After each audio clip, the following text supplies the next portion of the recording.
नमस्कार मित्रांनो, study spark with प्रियावर तुमचे स्वागत आहे। मित्रांनो, आपण शिक्षक पात्रता परीक्षा महाराष्ट्र टीईटी 2025 यामध्ये विषय बालमानसशास्त्र आणि अध्यापनशास्त्र महत्त्वाच्या प्रश्नांची सिरीज सुरू केली आहे। आजचा पाठ 5 आहे। तर यामध्ये आपण मागील वर्षाचे प्रश्न तसेच त्यावर आधारित काही इतर प्रश्न देखील बघत असतो। तर मित्रांनो, आज आपण अवधान आणि अवधानाचे प्रकार यावर काही महत्त्वाचे प्रश्न बघणार आहोत। त्या अगोदर आपण अवधान म्हणजे काय ते बघूयात। तर मित्रांनो, अवधान म्हणजे अटेन्शन म्हणजे काय? एखाद्या गोष्टीकडे मन देणे किंवा लक्ष देणे होय। एखादी गोष्ट जेव्हा आपण ऐकतो, पाहतो, वाचतो तेव्हा ती आपल्याला समजण्यासाठी आपले लक्ष त्या दिशेने जाते, म्हणजेच काय? अवधान। अवधानाचे उदाहरण सांगायचे झाले म्हणजे शिक्षक शिकवत असताना विद्यार्थ्यांनी वर्गाकडे लक्ष देणे म्हणजे अवधान होय। मित्रांनो, बरेचदा अवधान आणि एकाग्रता अटेन्शन आणि कॉन्सन्ट्रेशन यामध्ये कन्फ्यूज होत असतं। तर एकाग्रता म्हणजे काय? म्हणजे एका गोष्टीत मन पूर्णपणे गुंतवणे आणि बाकी सर्व गोष्टींकडे दुर्लक्ष करणे म्हणजे एकाग्रता होय। यामध्ये मन विचलित होत नाही आणि एकाग्रता दीर्घकाळ टिकवावी लागते। अवधानामध्ये मात्र अवधान हे थोड्या वेळापुरतेही असू शकते किंवा दीर्घकाळा इतकेही असू शकते। एकाग्रताचं जर एक्झाम्पल द्यायचं झालं तर आपण जेव्हा एखादे गणिताचे कठीण उदाहरण सोडवतो तेव्हा आपण फक्त त्या उदाहरणावर मन केंद्रित करतो। सपोज एखादं सूत्र वगैरे आठवायचं असेल, नेक्स्ट स्टेप कशी असेल, तसेच ज्या क्रिया असतात गणितामध्ये त्यामध्ये आपलं सर्व कॉन्सन्ट्रेशन असतं। तर मित्रांनो, थोडक्यात सांगायचं झालं म्हणजे अवधान म्हणजे अटेन्शन म्हणजेच लक्ष आणि एकाग्रता म्हणजे कॉन्सन्ट्रेशन म्हणजे एखाद्या गोष्टीवर जाणीवपूर्वक त्याच गोष्टीवर लक्ष देणे आणि इतर गोष्टींकडे पूर्णतः दुर्लक्ष होणे। अवधानामध्ये मात्र आपलं लक्ष थोडंसं विचलित होऊ शकतं, जसे की क्लासमध्ये होत असतं आणि जसं की आता व्हिडिओ बघताना देखील तुमचं होत असेल।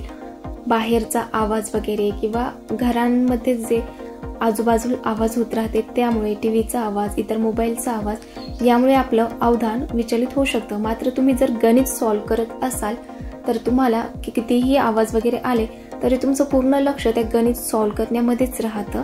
तर हा अवधान आणि एकाग्रता अटेन्शन आणि कॉन्सन्ट्रेशन मध्ये थोडक्यात फरक आहे। तर यानंतर आपण अवधानाच्या व्याख्या बघूयात ज्या मानसशास्त्रज्ञांनी दिल्या आहेत। तर रॉस यांची व्याख्या कोणतीही गोष्ट जाणून घेण्यासाठी मनाने केलेली धडपड म्हणजे अवधान होय।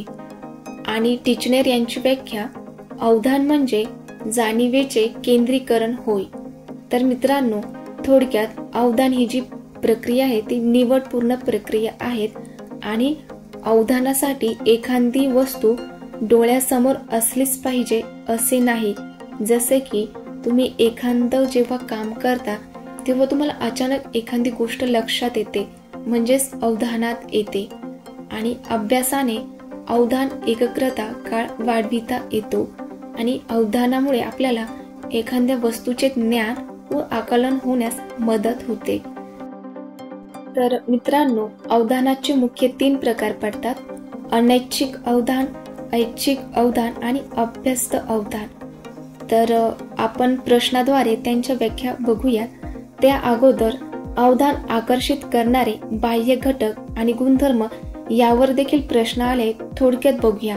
तर मित्रांनो, अवधान म्हणजे लक्ष हे आपण बघितलंच आहे। यानंतर आपण अवधान आकर्षित करणारे बाह्य घटक किंवा गुणधर्म लक्षात घेऊयात। तर सर्वात पहिले आवाजाची तीव्रता। मित्रांनो, जेव्हा विद्यार्थी वर्गामध्ये शिकत असतात तेव्हा अचानक वाहनांची आवाज किंवा कारखान्याची आवाज किंवा इतर कोणत्याही घटकाचे जेव्हा आवाज येतात त्यामुळे शिकत असताना त्यांना डिस्टर्ब होत असते, म्हणजेच काय? अवधान विचलित होत असते। मित्रांनो, तुम्ही आता लेक्चर ऐकत असताना देखील जर तुम्हाला इतर काही आवाज येत असेल तर तुम्हाला देखील डिस्टर्ब होते, म्हणजेच तुमचं लक्ष विचलित होते, म्हणजेच काय? अवधान विचलित होते आणि हा अवधान विचलित करणारा एक बाह्य घटक आहे।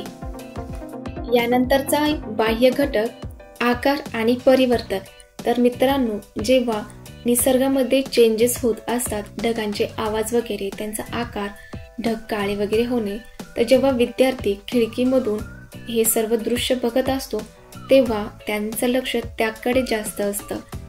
तर या ठिकाणी देखील अवधान आकर्षित करणारा बाह्य घटकामध्ये आकार आणि परिवर्तन हा घटक देखील समावेश होतो. यानंतर हालचाल, पुनरावृत्ती, विरोध, सजावट किंवा विशिष्ट घडण, तसेच नाविन्य आणि चमत्कृती.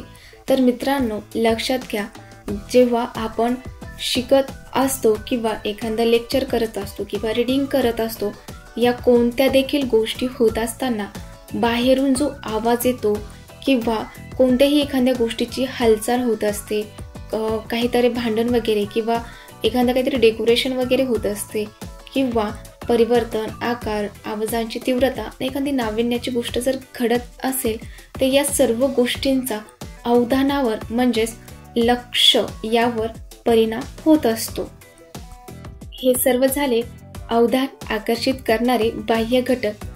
यानंतर आपण आंतरिक घटक बघूयात.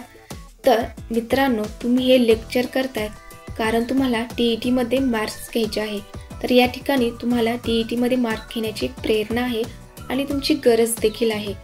तर आंतरिक घटकामध्ये पहिला घटक आहे नैसर्गिक गरज आणि प्रेरणा. त्यानंतर आवड. तर मित्रांनो, आपल्याला एखादी गोष्ट आपण जेव्हा शिकत असतो त्या गोष्टीची जर आवड असेल तर आपलं त्या ठिकाणी लक्ष लागते, म्हणजे अवधान लागते. आणि यानंतरचा घटक मनस्थिती. तर मित्रांनो, तुम्ही खूप काहीतरी काम वगैरे करून आलात आणि तुम्ही आता लेक्चर बघतायत किंवा रीडिंग करतायत, तर तुमची मनस्थिती नसते त्या ठिकाणी ती रीडिंग वगैरे करण्याची किंवा लेक्चर ऐकण्याची. म्हणजे काय, मनस्थिती हा घटक देखील अवधानावर परिणाम करतो. म्हणजे आपली मनस्थिती जर छान असेल तर आपले अवधान लागते, म्हणजे लक्ष लागते. आणि मनस्थिती जर नसेल तर अवधान लागत नाही, म्हणजेच आपलं लक्ष देखील लागत नाही. आणि यानंतरचं आंतरिक घटक आहे तात्कालिक गरज आणि इच्छा. तर मित्रांनो, जेव्हा पण काही आपण शिकत असतो तेव्हा आपल्याला तेव्हाची गरज आणि इच्छा खूप इम्पॉर्टंट आहे.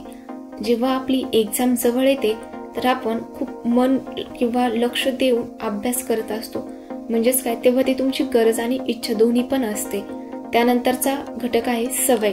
तर मित्रांनो, जर तुम्हाला लेक्चर करत असताना नोट्स बनवायची जर सवय असेल तर तुम्हाला लक्ष द्यावंच लागते, जेणेकरून तुम्हाला पॉइंट्स लिहिता येईल. तर अवधानावर परिणाम करणारा एक आंतरिक घटक म्हणजे सवय. त्यानंतरचा घटक दृष्टिकोन. तर मित्रांनो, जेव्हा पण आपण एखादी गोष्ट शिकत असतो तर त्या मागचा दृष्टिकोन देखील महत्त्वाचा असतो. जसे की आता तुम्ही अवधान म्हणजे काय शिकतायत, तर अवधान शिकण्याचा मागचा उद्देश फक्त तुमचा मार्क्स घेण्यापुरताच नाही, तर तुम्हाला जेव्हा केव्हा अवधान, एकाग्रता असे शब्द येतील तर हे माहीत पाहिजे, इतरांना सांगता देखील आले पाहिजेत. हा झाला तुमचा त्यामागे शिकण्याचा एक दृष्टिकोन. तर मित्रांनो, दृष्टिकोन, सवय, मनस्थिती, आवड व नैसर्गिक गरज आणि प्रेरणा हे अवधान नियंत्रित करणारे आंतरिक घटक आहेत. तर मित्रांनो, यानंतर आपण अवधानावर आधारित काही महत्त्वाचे प्रश्न बघूयात. तर प्रश्न पहिला, एखादा गायक किंवा चित्रकार आपल्या कलेत इतका रमून जातो की त्याला स्थळ काळाचे भान राहत नाही, या प्रकारच्या अवधानाला काय म्हणतात? तर या प्रकारच्या अवधानाला अभ्यस्त अवधान म्हणतात. प्रश्न दुसरा, जाणीवपूर्वक, प्रयत्नपूर्वक एखाद्या गोष्टीवर लक्ष केंद्रित करणे या प्रकारचे अवधान कोणत्या प्रकारचे आहे? तर यालाच ऐच्छिक अवधान म्हणजेच व्हॉल्युंटरी अटेन्शन म्हणतात.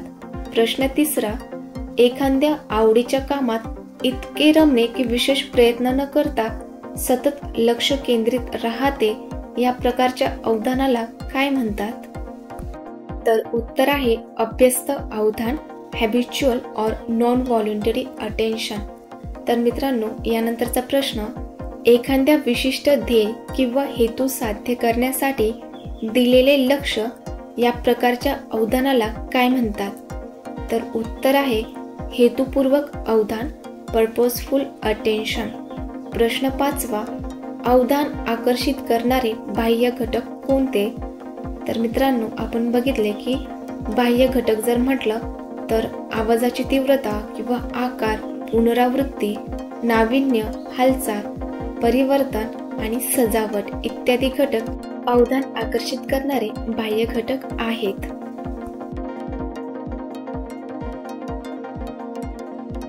पार्ट 20 यानंतर आपण मानसशास्त्रावर आधारित उपयोजनात्मक प्रश्न बघूयात. तर प्रश्न पहिला, एखाद्या मुलामध्ये अभ्यासाची आवड निर्माण करण्यासाठी शिक्षकाने काय करावे? तर उत्तर आहे त्याच्या आवडीच्या विषयांवर आधारित शिक्षण देणे आणि अभ्यासात खेळ आणि मनोरंजनाचा समावेश करणे. तर मित्रांनो, या ठिकाणी एक लक्षात घ्या, जेव्हा मुलांमध्ये अभ्यासाची आवड निर्माण करायची असेल तर त्यांच्या आवडीचा विचार करावा लागतो. तसेच ते इंटरेस्टिंग झालं पाहिजे आणि त्यामध्ये काही गेम्स वगैरे किंवा त्यामध्ये खेळ असला पाहिजे, जेणेकरून मुलांमध्ये अभ्यासाची आवड निर्माण होईल. प्रश्न दुसरा, एखाद्या मुलाला शाळेत सतत भीती वाटत असेल तर या समस्येचे निराकरण करण्यासाठी खालीलपैकी कोणती पद्धत अधिक उपयुक्त ठरेल? तर उत्तर आहे त्यांच्या भीतीचे कारण शोधून त्यावर समुपदेशन करणे. तर मित्रांनो, जेव्हा असे प्रश्न येतात तेव्हा समुपदेशन करणे, मार्गदर्शन करणे, उपाययोजना करणे हे त्याचं उत्तर असू शकतं. प्रश्न तिसरा, एखाद्या मुलाला वारंवार राग येत असेल तर यावर नियंत्रण मिळवण्यासाठी काय करावे? तर उत्तर आहे त्याला शांत राहण्याचे आणि दीर्घ श्वास घेण्याचे प्रशिक्षण द्यावे. प्रश्न चौथा, मुलांच्या आवडीनिवडी आणि कल ओळखणे शिक्षकांसाठी का महत्त्वाचे आहे? तर उत्तर आहे त्यांच्या शिकण्याच्या पद्धती आणि क्षमतानुसार मार्गदर्शन करण्यासाठी मुलांच्या आवडीनिवडी आणि कल ओळखणे शिक्षकांसाठी महत्त्वाचे आहे. प्रश्न 5वा, जेव्हा एखादे मूल शाळेत नवीन असते तेव्हा त्याच्या समायोजनात कोणती गोष्ट मदत करू शकते? तर उत्तर आहे त्याला शाळेच्या वातावरणाशी हळूहळू परिचित करणे आणि मित्र बनवण्यास मदत करणे. मित्रांनो, लक्षात ठेवा, जेव्हा मानसशास्त्राचे उपयोजनात्मक प्रश्न विचारतात तेव्हा मुलांची आवड, मुलांच्या अभ्यासामध्ये खेळ आणि मनोरंजनाचा समावेश, तसेच समुपदेशन करणे आणि प्रशिक्षण देणे, तसेच मार्गदर्शन करणे आणि त्यांच्या क्षमतांनुसार त्यांना मार्गदर्शन करणे, तसेच इतर ज्या गोष्टी आहेत ज्यामध्ये त्यांना अडचणी येतात त्यामध्ये मदत करणे हे आपले कीवर्ड्स असेल आणि तेच आपल्याला आपल्या प्रश्नाच्या उत्तरामध्ये शोधायचे असते. मित्रांनो, असेच व्हिडिओ बघण्यासाठी लगेच सबस्क्राईब करा आणि व्हिडिओ जर आवडला असेल तर नक्की लाईक, शेअर आणि कॉमेंट्स करायला विसरू नका. व्हिडिओ बघितल्याबद्दल धन्यवाद. लवकरच नेक्स्ट पार्टमध्ये भेटूयात.